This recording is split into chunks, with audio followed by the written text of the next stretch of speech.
ही सिकंदर। এমনই কিন্তু মন্তব্য করতে শোনা গেল দিলীপ ঘোষের বিরুদ্ধে। দিলীপ ঘোষ ভারতীয় জনতা পার্টির এক মুখ্য মুখ, যিনি বর্ধমান দুর্গাপুরের হয়ে লোকসভা নির্বাচনে প্রতিনিধিত্ব করেছিলেন। লোকসভা নির্বাচন 2024-এ তিনি ভারতীয় জনতা পার্টির হয়ে বর্ধমান দুর্গাপুর থেকে লড়াই করেছিলেন, যদিও বা সেখানে কিন্তু তিনি পরাজিত হয়েছেন। আর তারপর থেকেই তিনি একাধিক কথা কিন্তু জানিয়েছেন যে তাকে হারানো হয়েছে বা কোনো পরিকল্পনাই ছিল, এমন অনেক কথাই কিন্তু তিনি ফল প্রকাশের পর থেকে বারংবারই বলেছেন। এবার সেই কথার পরিপ্রেক্ষিতেই মুখ খুললেন ময়নার বিজেপি বিধায়ক অশোক দিন্দা। অশোক হেরে গিয়ে কাঠি করছে এসব বলে লাভ নেই, পারফরমেন্সই শেষ কথা। উনি তো 2021 সালে বিধানসভা নির্বাচনে দাঁড়াননি, সাংসদ থাকাকালীন বলেছিলেন সংগঠনের কাজ দেখাবো। এবারও কেন্দ্রীয় নেতৃত্বকে বলতে পারেন কঠিন লড়াই দাঁড়াবো না। এমনই কিন্তু বলে তিনি দিলীপ ঘোষ যে সমালোচনা সৃষ্টি করেছিলেন দলের বিরুদ্ধে, তার জন্য কিন্তু তিনি দিলীপ ঘোষকে এক হাত নিলেন বললেও চলে। তিনি আরো কি বললেন শুনে নিন। পশ্চিম বাংলাতে এই মুহূর্তে বিজেপি কোনোদিনও সন্ত্রাস করে না। এতদিন বলতো ময়নাতে সন্ত্রাস বলতো, যতদিন ময়না বাগচা বলে একটা জিপি আছে, যতদিন টিএমসি রাজ করেছে, ইচ অ্যান্ড এভরিডে সকালবেলা বোমের শব্দতে ঘুম ভাঙতো মানুষের, এবং বোমের মানে সন্ধে আর সকাল ভোরবেলা বোম পড়তেই পড়তো। যেদিন থেকে বিজেপি সরকার ওখানে নিয়ে এসছে, প্রধান হয়েছে, একদিনও বোম পড়ে। কারণ এটা আমরা প্রমাণ করে দিয়েছি যে টিএমসি মানেই এইরকমই করে। তারা মানুষকে ভয় দেখায়, মানুষকে ঠকায়, মানুষকে মিথ্যা প্রতিশ্রুতি দেয়, মানুষকে মারে, মানুষকে মেরে ভয় দেখিয়ে ভয় দেয়। পশ্চিম বাংলাতে এই মুহূর্তে বিজেপি কোনোদিনও সন্ত্রাস করে না। এতদিন বলতো ময়নাতে সন্ত্রাস বলতো, যতদিন ময়না বাগচা বলে একটা জিপি আছে, যতদিন টিএমসি রাজ করেছে, ইচ অ্যান্ড এভরিডে সকালবেলা বোমের শব্দতে ঘুম ভাঙতো মানুষের, এবং বোমের মানে সন্ধে আর সকাল ভোরবেলা বোম পড়তেই পড়তো। যেদিন থেকে বিজেপি সরকার ওখানে নিয়ে এসছে, প্রধান হয়েছে, একদিনও বোম পড়ে।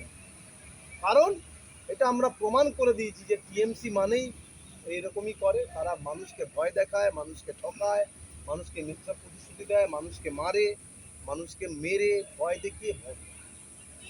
একটা জিনিস, এই যে নির্বাচনের যে ফলাফল হলো আপনাদের, এবং 18টা আসন থেকে কমল, আপনার কি বিশ্লেষণ, আপনার মূল্যায়ন কি? দেখুন, আমার মূল্যায়ন এটাই যে আমরা হয়তো এমপি সংখ্যা কমেছি, কিন্তু 2021 সালে আমরা 77টা বিধানসভা জিতেছিলাম, এবারে আমরা 92টা বিধানসভা জিতেছি। তাহলে 77 আর 92 যদি অ্যাড করো তাহলে 92টা বেশি হয়। তো এখানে দেখতে হবে বাংলায় ম্যাজিক ফিগার কত। 147 এর মধ্যে 92 জেতা, তার মধ্যে কংগ্রেস আছে 11টা, সিপিএম আছে একটা, 12টা বাদ দিয়ে দিন, ঠিক আছে।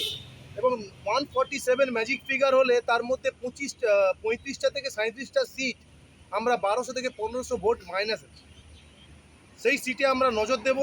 সেখান থেকে আমরা 25টা থেকে 30টা সিট যদি বের করতে পারি, তাহলেই এই সরকার কেল্লা হতো। প্রার্থী চয়নের ক্ষেত্রে কোথাও সমস্যা হয়েছিল বলে আপনি মনে করেন? আমি এই বিষয়ে কোনো কথা বলবো না। প্রার্থী চয়ন সেন্ট্রালের ভোট সেন্ট্রাল করেছে, এবং আমাদের উপরের নেতৃত্বরা সবাই করেছে, সেখানে আমি বলতে পারবো না। আমাকে যেটুকু দায়িত্ব দিয়েছিল তমলুক লোকসভা, আমরা 7টা বিধানসভা জিতিয়েছি, এবং অভিজিৎ গাঙ্গুলিকে।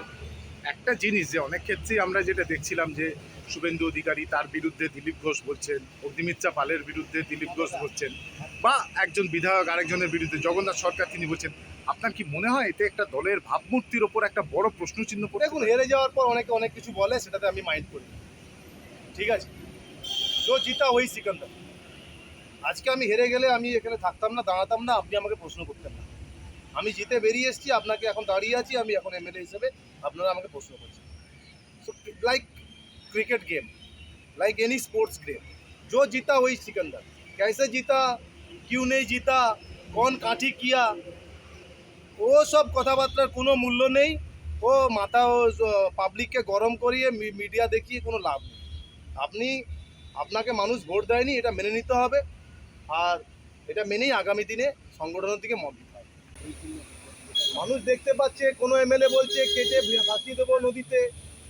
হ্যাঁ, অনেক রকমের শুনছি, বাট বলে না একটা কথায় আছে যে বেশি বার বেরো না, ঝড়ে উড়ে যাবে। তো সেই রকমই হবে। ওনাদের যে দাদাগুলো ছিল, সে পার্থ বলো, অনুব্রত বলো, সে মহাজন বলো, তারা কোথায়? সেটা দেখেও ওদের শিক্ষা হয় না। এরা ভাবে যত এই ধরনের কথা বলবো বাংলাতে দিদি খুশি হবে, আর দিদির ভাইপো পিসি খুশি হবে, ভাইপো খুশি হবে। দল বন্ধ করে দিচ্ছে। কোথাও যারা যেখানে যেই জিপিতে ভোট পায়নি সেখানে তাদেরকে সব কিছু সমস্ত ধরনের তাদের পরিষেবা দেওয়া বন্ধ করে দিচ্ছে।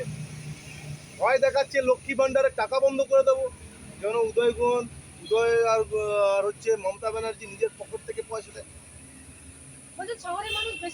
একটা ক্রিকেটিং ভাষাতে আছে, যে পারফরমেন্স করবে সেই আগে যাবে।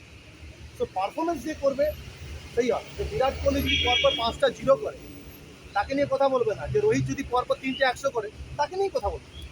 তো this is the system, this is the performance. তো পারফরমেন্স যে করবে তার হয়েই কথা বলবে। যে 16 ঘন্টা গাড়িতে চড়ে সংগঠন তৈরি করবে, আজকে মালদা, কালকে দক্ষিণেশ্বর, কালকে হুগলি, কালকে শিলিগুড়ি, সে করবে, সেই নয় হিরো হবে, তাই না? ঠিক তো, সেটা তো সেন্ট্রাল ঠিক করবে। সেন্ট্রাল কথা বলবে কাকে কোন জায়গা থেকে দেবে।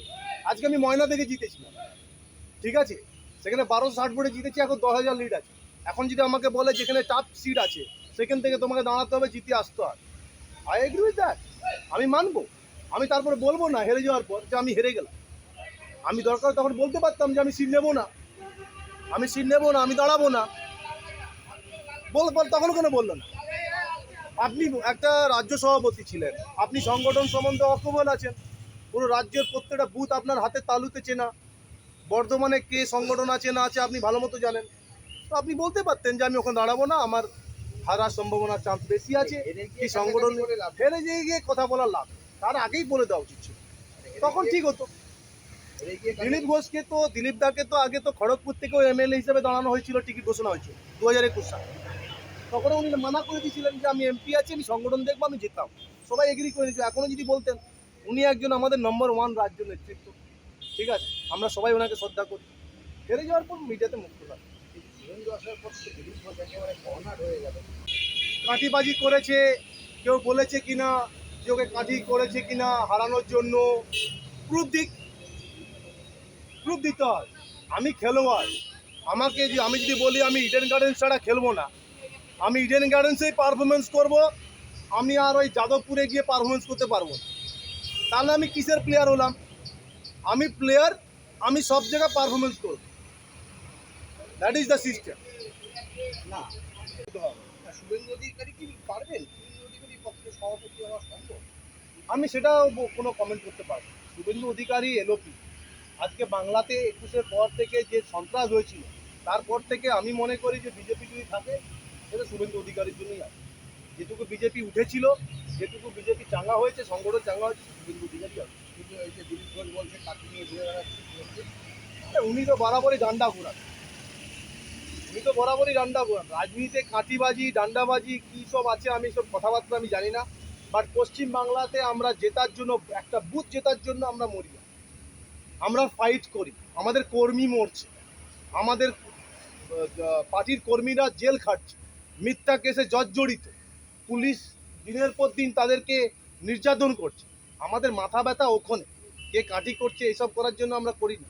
রাজনীতিতে এসছি আমরা এখানে কিছু পশ্চিমবাংলা ভালো করার জন্য, এবং পশ্চিমবাংলাতে বিজেপি আনা দরকার আছে, ডবল ইঞ্জিন সরকার আনা দরকার আছে। সেই কারণে আমরা মরিয়া। সংগঠন তার সংগঠনের জায়গা দেবে, কে রাজ্য সভাপতি হবে, কে যুব প্রেসিডেন্ট হবে, কে সেক্রেটারি হবে, এটা সেন্ট্রাল নেতৃত্ব আছে, তারা ঠিক করবে, তারা অবজারভেশন করছে। এইরকম মিডিয়াতে উল্টোপাল্টা কথা বলে কিছু হয় না।